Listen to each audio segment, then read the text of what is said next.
আসলে বাইরা দেখেন বাংলাদেশ ইন্টারন্যাশনাল রিক্রুটমেন্ট এজেন্সি এটা একটা পুরনো প্রতিষ্ঠান এবং খুবই নামকরা প্রতিষ্ঠান।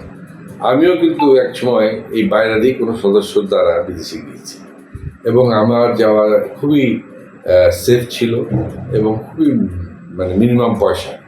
আপনি শুনলে অবাক হবেন, মাত্র 12,500 টাকা আমার ফি ছিল। তো যাই হোক, বাইরের মেম্বারদের মধ্যে অনেক ইথিক্যাল ভালো ভালো মেম্বার আছে, এখনও আছে।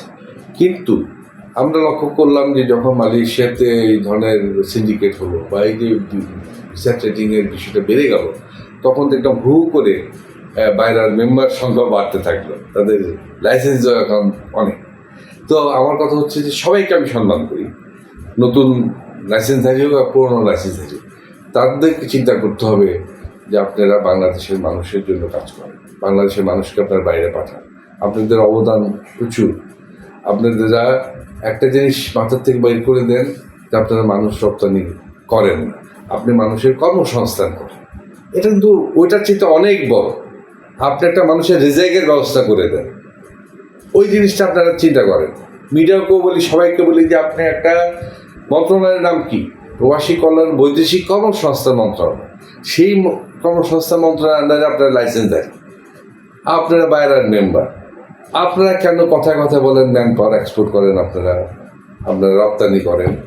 মানুষ রপ্তানির জায়গা না, আপনি গার্মেন্টস রপ্তানি করেন, আপনি এর সাথে গার্মেন্টস ফ্যাক্টরি দেন, দিয়ে আপনি গার্মেন্টস রপ্তানি করেন আপনি। কিন্তু বৈদেশিক কর্মসংস্থান আপনারা করেন, আপনাদের কাছে ওই ধরনের আমরা বাইরে চাই।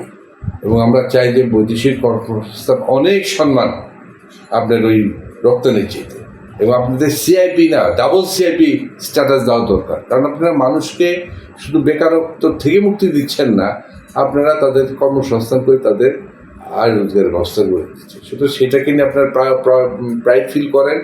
ওই সিআইপি যে গার্মেন্টসের রপ্তানিকারক হিসেবে যেরকম সিআইপি হয়, আমিও সেটা সিআইপি হবো, সেটা মাথার থেকে বাইরে দূর করতে হবে, নাম্বার 1। নাম্বার 2, তাদের লিডারশিপের মধ্যে দেখেন সবার যার যার রাজনৈতিক পরিচয় বা রাজনৈতিক থাকতেই পারে। একটা মানুষ ইন্ডিভিজুয়াল, তার চিন্তা চেতনা বিভিন্ন রকম হতে পারে। কিন্তু যখন আপনি একটা অ্যাসোসিয়েশনে যাবেন, তখন কিন্তু অ্যাসোসিয়েশনে বিভিন্ন ধরনের মতামতের লোক থাকবে এবং তাদের মাধ্যমে আপনি নির্বাচন করবেন, নির্বাচিত হবেন। যখন আপনি নির্বাচিত হবেন তখন কিন্তু আপনি সবার নেতা। তো সেই মন মানসিকতায় আপনারা নেতৃত্ব দিবেন।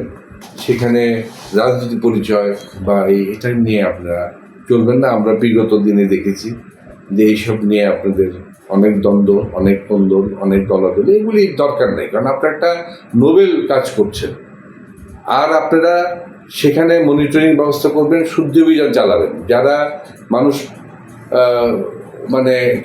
ধোকা দেয়, প্রতারণা করে, তাদের বিরুদ্ধে আপনারা বাইরে ব্যবস্থা নেবেন। কেন বাইরের লোক ব্যবস্থা নেবে? কেন আপনাদেরকে মানুষের অন্যরা বলবে যে এরা পাচারকারী, এটা সেটা পাচার আইনে নিয়ে কয়েকবার নাজেহাল করেছে। আমি তার বিপক্ষে ছিলাম। আমি বলেছি যে এর মধ্যে কিছু লোক খারাপ থাকতে পারে, কেউ প্রতারণা করতে পারে, কিন্তু ঢালাওভাবে আপনি এই মাইগ্রেন্ট রিক্রুটমেন্ট এজেন্সিকে আপনি খারাপ করতে পারবেন। শুধু আমরা বাইরেকে এইভাবে দেখতে চাই যে তারা ইথিক্যালি, মোরালি খুব স্ট্যান্ডার্ড একটা মানসিক অবস্থা থাকবে এবং তারা দেশের আমি মনে করি খুব সম্মানিত ব্যক্তিত্ব। যারা বাইরের সাথে যুক্ত, আমি অনেককে চিনি আজকে 25 বছর যাবৎ, এবং তারা দেশে বিদেশে তাদের সুনাম আছে। তো সুতরাং এইবারের সামনে নির্বাচনে আমরা চাই যে যোগ্য নেতৃত্ব আসবে এবং তারা যোগ্যতা দিয়ে তাদের এই যে রিফর্ম কমিশনের পক্ষে যে তারা কথা বলছে সেটাকে বাস্তবায়নের জন্য তারা সোচ্চার হবে। এবং এই রিফর্ম কমিশনের থেকে